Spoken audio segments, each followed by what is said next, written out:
ಮಳೆದಲ್ಲೇ ಮಾಡ್ತಾವ್ರೆ. ಹಳೆ bore motor ಎತ್ತಿದ್ದಾರೆ ಇವಾಗ ತಾನೆ.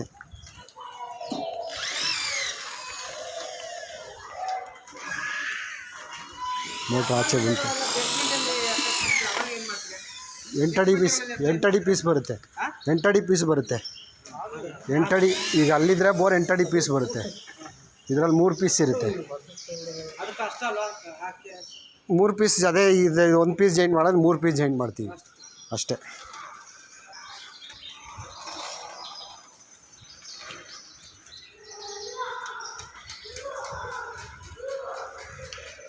$640 ಬೋರು. Filter pipe ಹಾಕ್ತಾಯಿದ್ದೀವಿ.